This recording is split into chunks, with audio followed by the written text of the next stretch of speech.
The following neighborhood residents will not be killed by me. Ned Flanders, Maud Flanders. Oh, isn't that nice?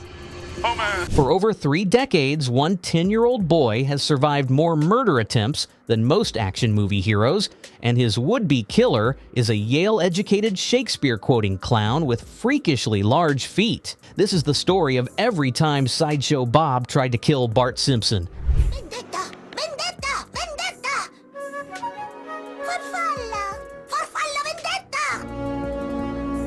Farfalla vendetta! The origin of a vendetta. Before the death threats and elaborate schemes, Sideshow Bob was just Robert Underdunk Terwilliger, a highly cultured sidekick to the lowbrow Krusty the Clown. But in Season 1, Episode 12, Krusty gets busted, Bob's patience finally snapped. Tired of being hit with pies and playing second fiddle to a vulgar clown, Bob hatched his first scheme.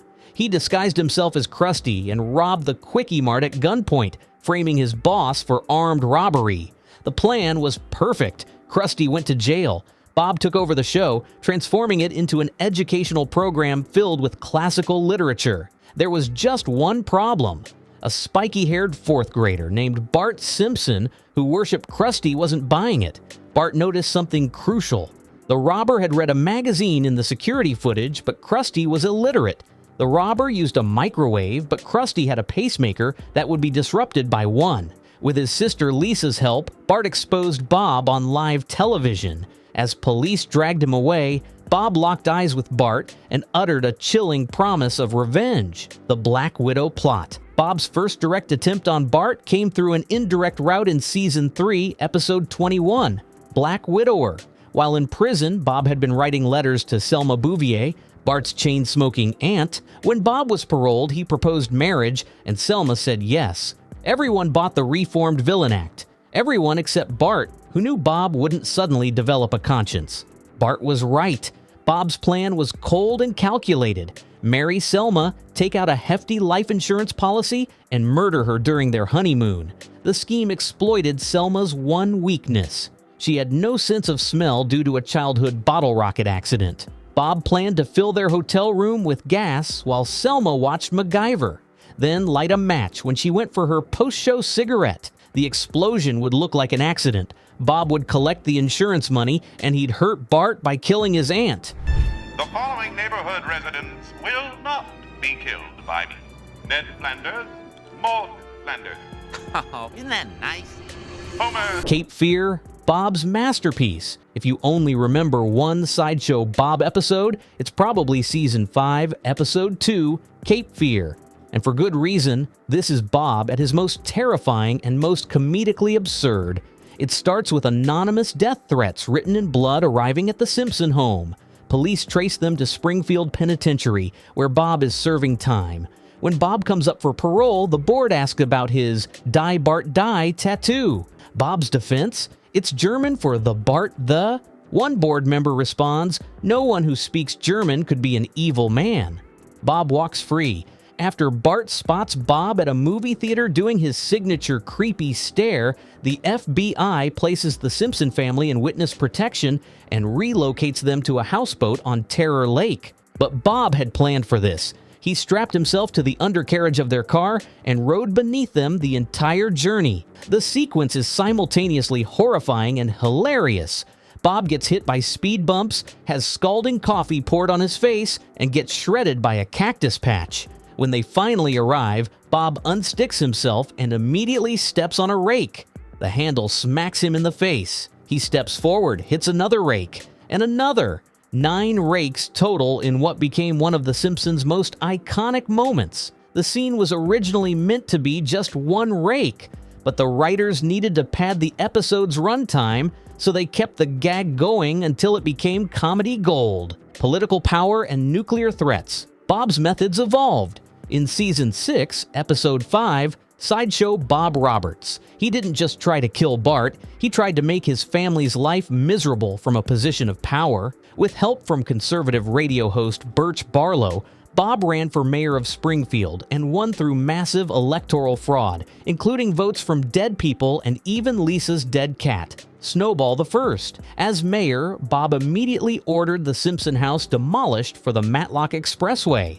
Bart and Lisa exposed his voter fraud scheme, getting him arrested yet again. Then in Season 7, Episode 9, Sideshow Bob's Last Gleaming, Bob went full supervillain. Disgusted by mindless television, especially Krusty's show, Bob stole a 10-megaton nuclear bomb from an Air Force base and threatened to detonate it unless Springfield abolished television forever. When Krusty defied the ultimatum by broadcasting from a desert shack, Bob kidnapped Bart and hijacked the Wright brothers' original airplane from an air show. His plan?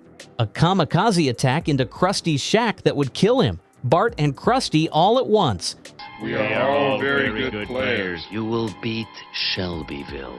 We will beat Shelbyville. You will give 110%. That's The Hypnotic Bomber. Season 12, Episode 13, Day of the Jackanapes, featured one of Bob's most disturbing plots. When he discovered that Krusty had taped over all the old episodes featuring Bob, he snapped. Released from prison and working as a janitor at Springfield Elementary, Bob lured Bart to an abandoned shed and hypnotized him with a spinning target. His plan? Strap Bart with plastic explosives and program him to hug Krusty during his retirement special, blowing them both to smithereens. Bart, under hypnosis, robotically made his way to the stage. But at the last moment, Krusty publicly apologized for all the years of abuse he'd inflicted on Bob. Moved by the apology, Bob tried to abort the plan, but it was too late. Fortunately, Krusty's sidekick, Mr. Teeny the Monkey, removed the explosives and saved everyone.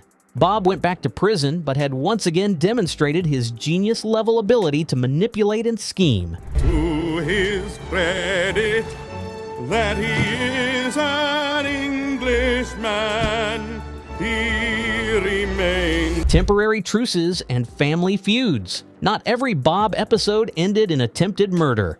In Season 14, Episode 6, The Great Louse Detective, someone was trying to kill Homer, and Chief Wiggum recruited Bob to help investigate. Wearing an ankle shock bracelet controlled by the Simpsons, Bob grudgingly assisted. They discovered Homer's would-be killer was Frank Grimes Jr., son of a man Homer had driven to insanity. With the case solved, Bob cornered Bart in his bedroom with a knife, ready to strike. But Bob couldn't do it. Breaking into a musical number, he confessed he'd grown accustomed to his face. Their relationship, twisted as it was, had become a defining feature of Bob's life. Season 17, Episode 8. The Italian Bob showed what happened when Bob tried to escape his past. The Simpsons discovered him living in a Tuscan village called Sulce, where he was the mayor, married to an Italian woman named Francesca, and raising a son, Gino. Bob had used his enormous feet to stomp grapes for wine, and the grateful villagers had elected him. He begged the Simpsons not to reveal his criminal past. The cord? My pleasure. What the? So tough you can't cut it. Why is it like... Why you...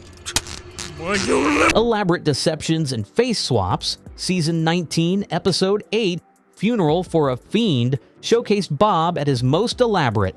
He created an entire fake restaurant called Wes Dubner's world-famous family-style rib huts, complete with commercials perfectly tailored to each Simpson family member. When they arrived for the grand opening, Bob revealed himself, tied them up, and unveiled stacks of TNT rigged to explode when his laptop's defective battery overheated. While gloating, Bob misquoted Macbeth. Lisa corrected him. Bob, unable to resist being accurate about Shakespeare, came back to look up the correct quote on Wikipedia. The laptop exploded in his hands. At his trial, Bob's father testified that Bob had a rare heart condition. When Bob dramatically pulled out a vial during the trial, Bart threw it away, thinking it was an explosive. It was actually Bob's heart medication. Bob collapsed, apparently dead, but it was all a ruse. Bob's entire family, mother, father, brother Cecil, wife, and son, were in on it. At the funeral home, Bob sprang from his coffin and trapped Bart on a conveyor belt heading toward a cremation furnace. Lisa figured out the scheme when she noticed Bob's coffin had been custom made for his large feet. Bob and his entire family went to prison. Season 21, Episode 22, The Bob Next Door pushed the absurdity even further. Bob surgically swapped faces with his cellmate Walt Warren, in a procedure Bob claimed was painless because his face had lost all sensation from years of being hit with pies. When Walt was released, Bob, wearing Walt's face, bought the house next door to the Simpsons. Bart immediately recognized Bob's voice, but no one believed him. Bob eventually kidnapped Bart and drove him to Five Corners, a location where 5 states meet. Ow.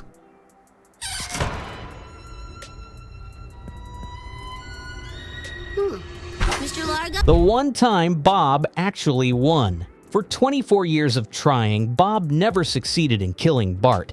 That changed in Season 27, Episode 5's Treehouse of Horror 26 segment, Wanted Dead Then Alive. Bob lured Bart to the school music room by texting him from Milhouse's stolen phone. When Bart arrived, Bob shot him with a spear gun, killing him almost instantly. Bob celebrated he'd done it. Bart Simpson was dead. Snake Jailbird was even executed for the murder, taking the fall while Bob walked free. But victory felt hollow. Bob tried pursuing other dreams, becoming a literature professor at Springfield University, but his students were lazy and unmotivated. He realized the only thing that had ever made him happy was hunting Bart, so he built a reanimation machine and brought Bart back to life, then killed him again and again. He killed Bart with hammers, guns, steamrollers, fed him to a lion, folded him into a paper airplane and threw him into a fan, and even handed him an outrageously expensive electric bill that induced a heart attack. To his credit, that he is an Englishman, he remains. Recent schemes and the never-ending feud. Later seasons showed Bob in various scenarios. In Season 29, Episode 9, Gone Boy, Bart went missing after falling into an underground bunker. When the town declared Bart dead, Bob refused to accept it. He was furious that Bart might have died by random accident rather than by his hand. Bob forced Milhouse to reveal Bart's location, then tied both boys to a Titan II missile and prepared to launch it. But he hesitated, questioning why he was still doing this after so many failures. He ultimately saved them, showing that beneath all the homicidal rage, some small part of Bob couldn't quite let go of their bizarre connection. By Season 31, Episode 10, Bobby, It's Cold Outside, Bob had evolved further. Working as a mall Santa while living as a lighthouse keeper, Bob was suspected when packages started disappearing from doorsteps. But this time, Bob actually helped Bart find the real thief. Their relationship had become so complex that they could occasionally work together, though the murderous tension always simmered beneath the surface. The ironic truth. What makes Sideshow Bob's quest to kill Bart so compelling is its fundamental irony. Bob is a genius, a Yale graduate, a master of classical literature, an accomplished performer. Bart is a 10-year-old underachiever who barely passes 4th grade, yet time and again, Bart outsmarts Bob. Sometimes it's through cleverness, like the HMS Pinafore stalling tactic. Sometimes it's through dumb luck, like the Wright brothers' plane being too slow. And sometimes Bob defeats himself, his elaborate schemes collapsing under their own complexity, or his ego demanding he explain everything before executing the final blow. Bob once said to Bart, "I have a life outside of you, Bart," to which Bart replied, "Could have fooled me," and that's the heart of their relationship. Bob's life has become defined by his failure to kill a child. Every scheme, every prison break, every elaborate plot, they're all monuments to his obsession. He's had opportunities to escape, to start over, to leave Bart behind. He did it in Italy and nearly succeeded, but Bob can't let go. Bart exposed him, humiliated him, and continues to foil him. For a man of Bob's intellect and pride, that's unforgivable. Vendetta! Vendetta! Vendetta! Farfalla! Farfalla vendetta! Farfalla vendetta! The legacy of Springfield's greatest villain. Across more than 30 seasons, Sideshow Bob has appeared in over a dozen major episodes, each one showcasing increasingly elaborate murder schemes. He's hidden under cars, stolen nuclear weapons, rigged elections, hypnotized victims, faked his death, swapped faces, created fake restaurants, and even built resurrection machines, all in pursuit of one bratty kid who keeps outsmarting him. The rake scene alone has become one of television's most referenced comedy moments. Bob's Die Bart Die tattoo, his theatrical villainy, and Kelsey Grammer's impeccable voice work have made Sideshow Bob one of the most iconic animated villains in television history. What started as a simple revenge plot in Season 1 evolved into a complex, decades-long feud that explored themes of obsession, ego, and the thin line between genius and insanity. Bob represents what happens when someone brilliant dedicates their entire existence to an impossible goal. So what's next? As The Simpsons continues, now in its 36th season, one question remains. Will Sideshow Bob ever truly succeed in killing Bart? The Treehouse of Horror segment showed us what happens when he does, and the answer is surprisingly poignant. Bob becomes empty, purposeless, bored. He needs Bart alive. Their relationship, toxic and homicidal as it is, gives Bob's life meaning. Without Bart to hunt, Bob is just a washed-up former sidekick with no audience. And Bart? He's moved on. He's faced Bob so many times that the threat has become routine. New enemies come and go, but Bob remains constant. A reminder that some people never forgive being outsmarted. A villain who will always be waiting in the shadows, plotting one more elaborate scheme that will inevitably fail in the most spectacular way possible. From robberies to nuclear threats, from hypnosis to face swaps, from Italian escapes to resurrection machines, Sideshow Bob has tried everything to kill Bart Simpson, and he's failed every single time. That's what makes their feud legendary. It's not about whether Bob will succeed. We know he won't. It's about how spectacularly he'll fail, what absurd lengths he'll go to, and how a 10-year-old troublemaker will once again outsmart a genius. Bob will escape prison again. He'll hatch another plot. He'll corner Bart with another weapon. He'll deliver another theatrical monologue. And somehow, someway, Bart will walk away while Bob gets carted back to Springfield Penitentiary, muttering quotes from Gilbert and Sullivan as the police cruiser drives away. Because that's what they do. That's what they'll always do. And we'll keep watching, waiting to see what ridiculous scheme Bob tries next, knowing that it will fail, but loving every minute of the chase. Your turn. So which Sideshow Bob scheme do you think came closest to actually working? Was it the Cape Fear houseboat showdown? The hypnotic bombing? The unprosecutable 5-state murder plan? Drop your thoughts in the comments below. And if you enjoyed this deep dive into Springfield's most theatrical villain, make sure to like this video, share it with your fellow Simpsons fans, and subscribe for more animated breakdowns. Because if there's one thing we've learned from Sideshow Bob, it's that some vendettas never die. They just get more entertaining with each attempt.